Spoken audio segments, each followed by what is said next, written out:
மணி என்ன ஆச்சு? மணி 8 மணி ஆச்சு செஃப். 100லேருந்து 150 தோசை போகணும்னு நினைக்கிறேன். மாவுலாம் இருக்குல்ல செஃப்? 100 என்னையே 100, 200 வந்தா நான் பாத்துக்கிறேன்.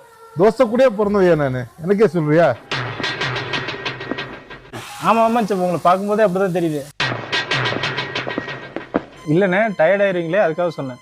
நான் டயர்ட் ஆகிறதுக்கு அக்காடா 2 ஊட்டிக்கு என்ன தோசை சாய்க்க வரப்போறேன்?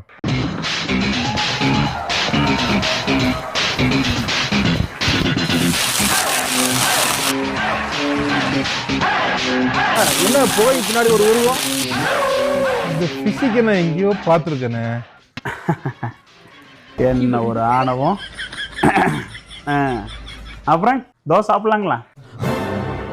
என்னண்ணா என்னாச்சு? அவ்வளோதான், நம்மளை முடிச்சு விட்டீங்க போ. என்னாச்சு? ஏன் தாமஸ்? தாமஸ்